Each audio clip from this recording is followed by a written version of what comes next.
यहाँहरू सबैलाई हार्दिक नमस्कार। संस्कार चिन्तन अन्तर्गत आज 8औं श्रृङ्खलामा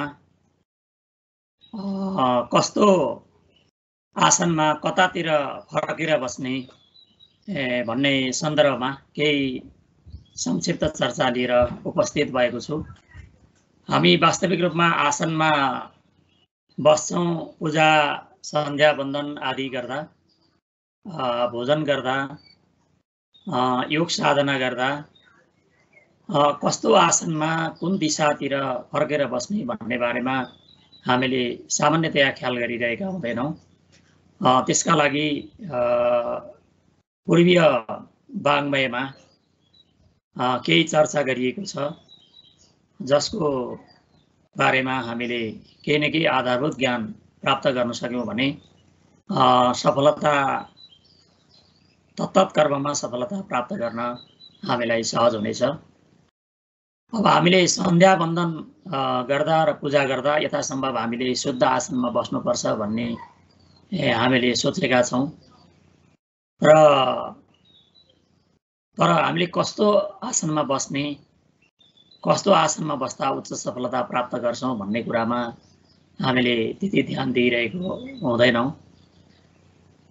अनि हामीले फलाना पण्डितले वा हाम्रा बाबुबाजेले पूजा गर्दा यस्तो दिशातिर फर्केर बसे, यो दिशातिर फर्केर बसेका थिए र फलाना पण्डितले यो भने, हामीले त्यसै गर्नुपर्छ भनेर हामीले चाहिँ त्यो परम्परा लगाल्दै आएका छौँ र वास्तवमा कुन दिशातिर फर्केर पूजा गर्नुपर्दो रहेछ भन्ने बारेमा चाहिँ हामीले त्यो जिज्ञासा राख्ने प्रयत्न हामीले पण्डितहरूसँग र आफ्ना पूर्वजहरूसँग गर्दैनौँ। विशेष गरेर हामीले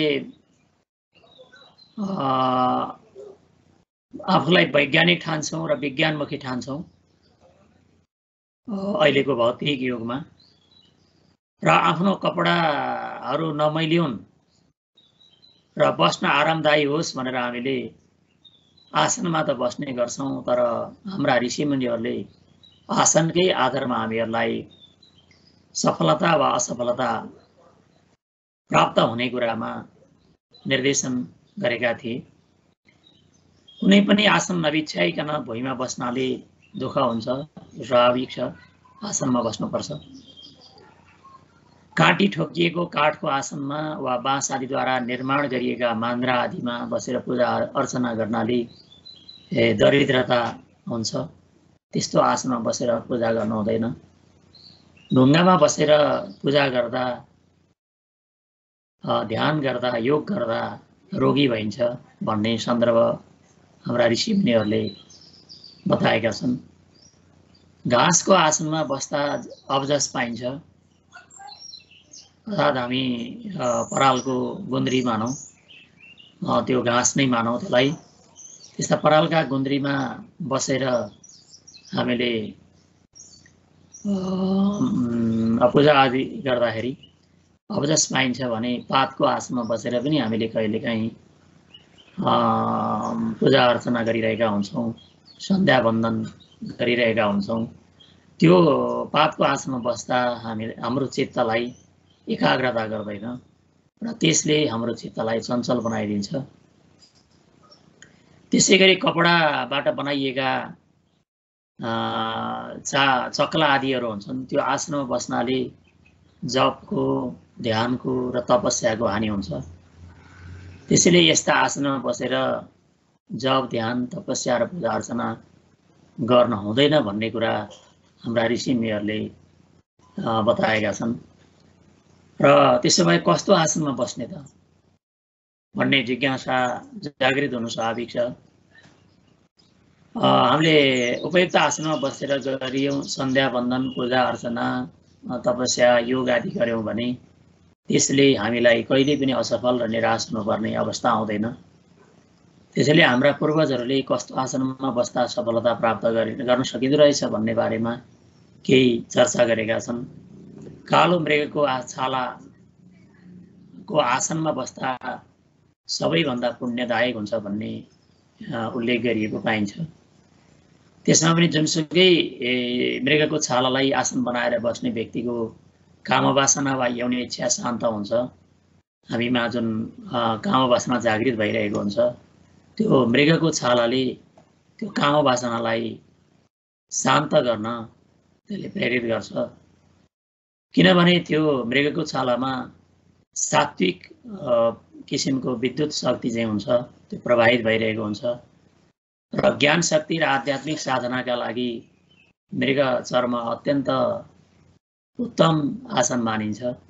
ज्ञान प्राप्त गर्न, ज्ञानको सिद्धिको लागि र आध्यात्मिक सफलता प्राप्त गर्नको लागि पनि मृगको छालाको आसनमा बस्नु राम्रो मानिएको हो।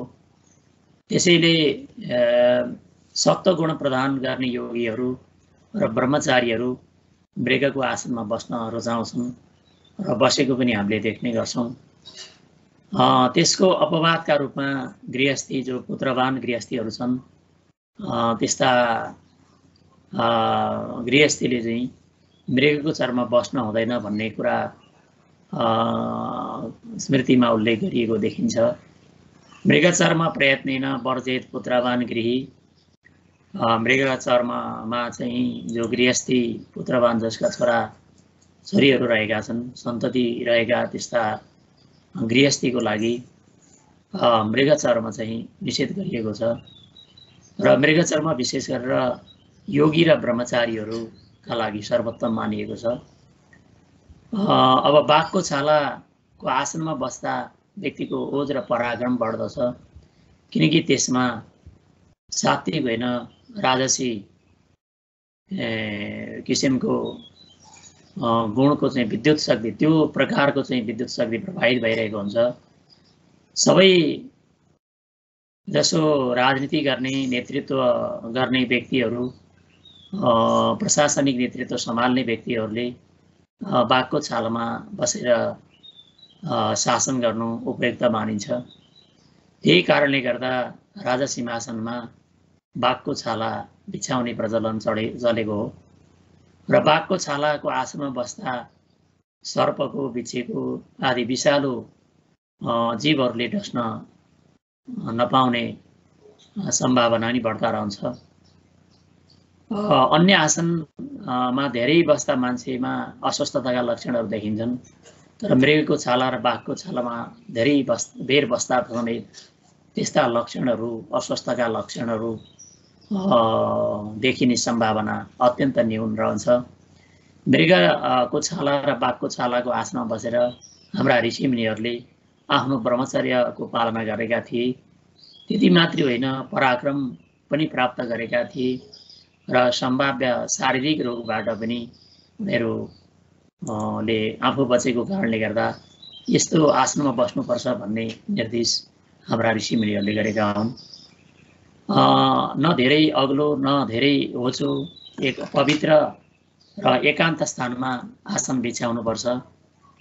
त्यही आसन त्यसरी आसन बिछाउने क्रममा कुश, मृगको छाला र वस्त्र तीनवटै चिज उपलब्ध भए भने सबैभन्दा पहिला कुशको आसन बिछाउनुपर्छ। त्यसमाथि मृगको चर्म, मृगको छालाको आसन बिछाउनुपर्छ र त्यसभन्दा माथि वस्त्र बिछाउन सकिन्छ भन्ने बारेमा श्रीमद् भगवद् गीताको 6औं अध्यायको 11औं श्लोकमा यो कुरा उल्लेख गरिएको छ। शुचौ देशे प्रतिष्ठाप्य स्थिरमासनमात्मनः नात्युचेतं नाति निजं शैलाजिन कुशोत्तरम्। अर्थात् कस्तो ठाउँ हुनु पर्यो भन्दा पवित्र ठाउँ हुनु पर्यो, शुद्ध हुनु पर्यो।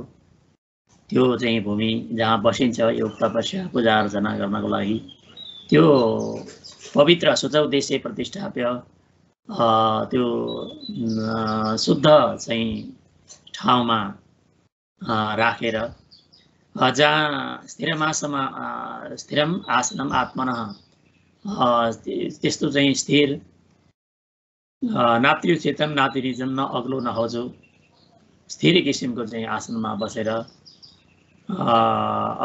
त्यो आसन बिछाउने क्रममा चैलाजिन कुशोत्तरम, सबैभन्दा पहिला त्यसमा सुरुमा चाहिँ कुश बिछाउने अनि मृगचर्म बिछाउने र त्यसपछि अन्तमा चाहिँ वस्त्र बिछाएर यसरी चाहिँ आसनमा बस्नुपर्छ र त्यसरी बसेर योग ध्यान र तपस्या पूजा आदि गर्दा फलदायी हुन्छन् भन्ने सन्दर्भ गीतामा यसरी उल्लेख गरिएको हो। कुशको आसनमा बस्ने व्यक्तिमा उत्पन्न भएको विद्युत शक्ति पृथ्वीमा जान सक्दैन, अर्थात् कुशले आफ्नो शक्तिले पृथ्वीको आकर्षणलाई निवारण गर्छ भन्ने कुरा अथर्ववेदको 19औं मण्डलको 23औं अध्यायको तेस्रो श्लोकमा यो कुरा बताइएको छ। त्यसैले सबै किसिमका आसनहरू भए पनि कुशको आसन सबै कर्ममा अनिवार्य जस्तै मानिएको छ। त्यसैले कुशासन बिछाउने हाम्रो प्रचलन यही आधारमा चलेको हो। नित्य कर्मको रूपमा नभइकन नभई कुनै विशेष फल प्राप्त गर्ने उद्देश्यले जुन जप गरिन्छ, ध्यान गरिन्छ, तपस्या वा पूजापाठ गरिन्छ, त्यति बेला कम्बलको आसनमा बस्नु राम्रो मानिन्छ। त्यसमा पनि रातो कम्बल उत्तम ठानिन्छ।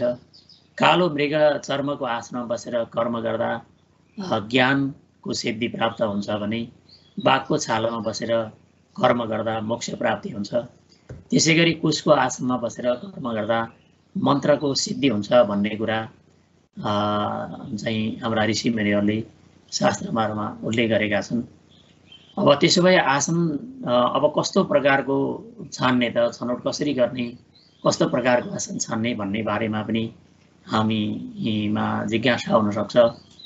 गुरुत्वाकर्षणको सिद्धान्त अनुसार हरेक पार्थिव वस्तुलाई पृथ्वीले आफूतर्फ आकर्षित गर्दछ। सन्ध्यावन्दन, जप, ध्यान, पूजापाठ र स्वाध्याय भनेको पढ्ने क्रममा पनि वेदाध्ययन आदि गर्दा पनि हाम्रो ध्यान एकाग्र हुने गर्छ र त्यति बेला एकाग्र भएको बेलामा हामीमा विद्यमान ऊर्जा पनि एकत्रित भएको हुन्छ। हामी भित्र जुन ऊर्जा रहेको हुन्छ त्यो पनि एकत्रित भएको हुन्छ भने हामीलाई त्यो एकाग्र प्राप्त भइरहेका अवस्थामा नवीन ऊर्जा समेत हामीले ग्रहण गरिरहेका हुन्छौँ। त्यो नवीन ऊर्जा गर्ने क्रम चलिरहेको अवस्थामा त्यस्तो ऊर्जालाई पृथ्वीले आफूतर्फ नखिचोस् र जुन साधक तपस्यारत व्यक्तिलाई प्रभावित नपारोस् भनेर हाम्रा ऋषिमुनिहरूले यस्तो अवस्थामा उपयुक्त आसनको छनौट गर्न निर्देश गरेका हुन्। कुशासन, मृगचर्मको आसन, बाघको छालाको आसन, कम्मलको आसन आदिले साधक र पृथ्वीका बीचमा रहेको दुवैको विद्युत शक्तिलाई एक आपसमा सङ्क्रमण हुन नदिने भएकाले त्यस्ता चिजलाई आसनका रूपमा हाम्रा ऋषिमुनिहरूले ग्रहण गर्न निर्देशन दिएका हुन्। अब हामीले आसनमा त बस्ने केही कुराहरू हामीले ध्यान दिउँला, तर हामी कतातिर फर्केर बस्ने भन्ने बारेमा पनि हामीले ख्याल गर्नुपर्छ। हामीहरू सामान्यतया बिहानको सन्ध्या गर्दा र देवी देवताको पूजा गर्दा पूर्वतिर फर्केर गर्ने गर्छौँ भने बेलुकाको सन्ध्या गर्दा पश्चिम दिशातिर फर्केर अनि कतिपय सन्दर्भमा यो पाठान्तर पनि पाइन्छ, उत्तर दिशातिर फर्केर पनि यो बेलुकाको सन्ध्या गर्ने भन्ने परम्परा देखिन्छ यो पाठान्तरमा। र अधिकांश रूपमा पश्चिम दिशातिर फर्केर बेलुकाको सन्ध्या गर्ने र सन्ध्याकालमा बेलुकाको सन्ध्याकालमा सूर्य पश्चिम दिशातिर रहिरहेको हुनाले, किनकि त्यो घाम डुब्नुभन्दा अगाडि नै, घाम अस्ताउनुभन्दा अगाडि नै बेलुकाको सन्ध्या गर्नुपर्छ भन्ने यो निर्देश छ उत्तम सन्ध्याको लागि। यदि सन्ध्या कालमा सूर्य अस्ताइसकेको अवस्था छ भने हामीले उत्तर दिशातिर फर्केर, किनकि रातको समयमा उपासना गर्ने भनेको उत्तर दिशा महत्त्वपूर्ण मानिन्छ। त्यस कारणले गर्दा यदि सूर्य अस्त भइसकेका छन् भने बेलुकाको सन्ध्या गर्दा उत्तर दिशातिर फर्केर पनि सन्ध्या गर्न सकिन्छ भन्ने बारेमा यो पाठान्तर उपलब्ध भएको हो। र श्राद्ध गर्दा दक्षिण दिशातिर फर्कनुपर्छ भन्ने मान्यता पनि हामीले व्यवहारमा अगाडि रहेका छौँ, देखिरहेका छौँ। तर हामी किन अलग अलग कर्म गर्दा अलग अलग दिशातिर फर्कनु पर्दो रहेछ भन्ने बारेमा चाहिँ हामीले ख्याल गरिरहेका छैनौँ। र प्रत्येक दिशाका मालिक भिन्न भिन्न देवता हुन्छन्। अथर्ववेदको तेस्रो मण्डलको 27औं अध्यायको पहिलो मन्त्रदेखि चौथो मन्त्रसम्मका अनुसार पूर्व, दक्षिण, पश्चिम र उत्तर दिशाका मालिकहरू पूर्व दिशाका चाहिँ अग्नि हुन्, दक्षिण दिशाका इन्द्र हुन्, पश्चिम दिशाका वरुण हुन् र उत्तर दिशाका सोम देवता मानिएका छन्। र त्यसै गरी अथर्ववेदकै आधारमा हवन आदि देवकर्मका लागि हामीले पूर्व दिशातिर फर्कनुपर्छ। यसमा कुनै विवाद छैन। यमराजको पूजा गर्दा र पितृकर्मका लागि दक्षिण दिशातिर फर्कनुपर्छ। श्रेष्ठ कर्म गरी शक्ति सम्पन्न हुनका लागि पश्चिम दिशातिर फर्कनुपर्छ। र ज्ञान आर्जनका साथ उच्चतम व्यक्तित्व विकास गर्नका लागि वा पढ्ने बेलामा उत्तर दिशातिर फर्केर आसनमा बस्नु राम्रो मानिन्छ। साथै योगको अभ्यास गर्दा र रातमा शिवजीको पूजा गर्दा अनि उत्तर दिशामा तर्फ फर्केर पूजा गर्ने र योग गर्ने चलन रहेको हो।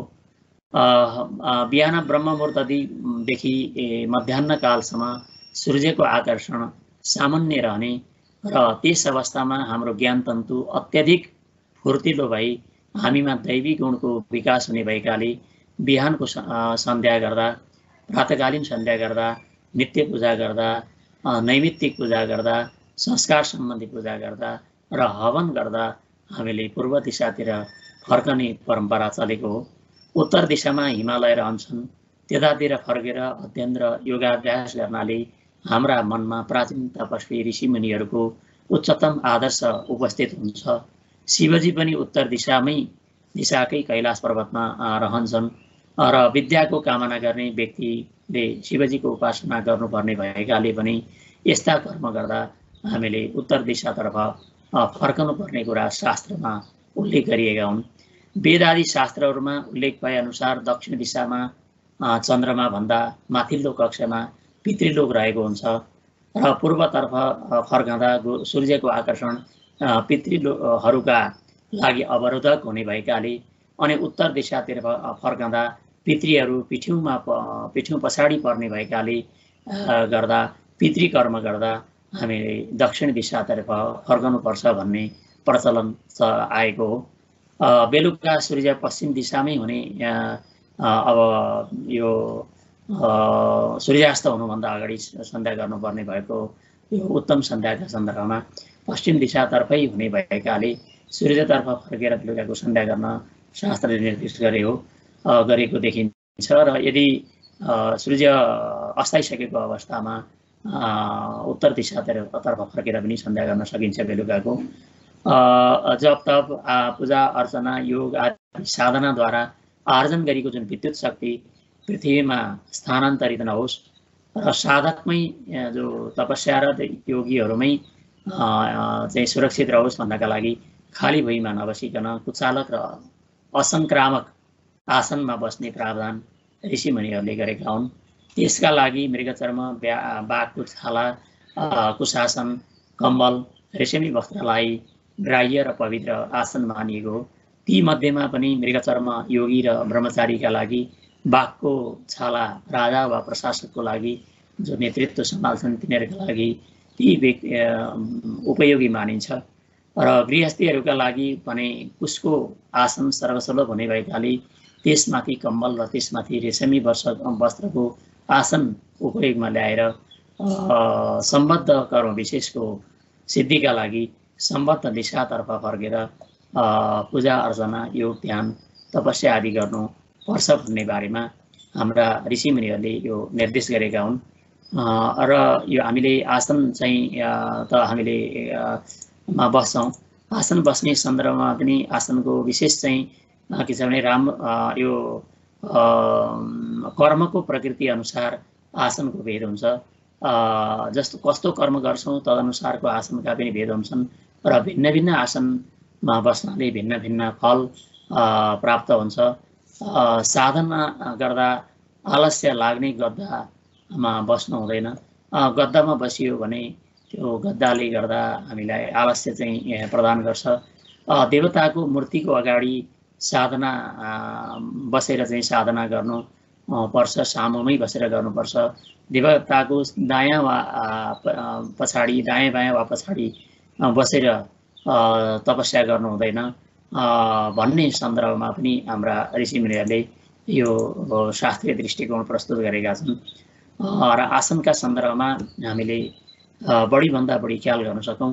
कतातिर बसेर हामीले चाहिँ कुन चाहिँ योग, ध्यान, तपस्या, पूजापाठ, पितृकर्म, सन्ध्यावन्दन आदि गर्ने भन्ने बारेमा हामीले विशेष गरेर खोज गर्दै जान सक्यौँ र आसनका बारेमा हामी प्रशिक्षित हुन सक्यौँ भने निश्चय नै हामीले गर्ने जप, ध्यान, योग, पितृकर्म आदि त्यसबाट हामीले यथोचित लाभ लिन सक्छौँ र त्यसले गर्दा हामीलाई स्वस्थ पनि बनाउनेछ, हामीलाई आरोग्यता प्रदान गर्नेछ भन्ने यो सामान्य विषयवस्तुको चर्चासहित आजको यो 8औं श्रृङ्खलाबाट यहाँहरूसँग बिदा चाहने अनुमति माग्दछु। पुनः भेटौँला। सबैलाई हार्दिक नमस्कार, धन्यवाद।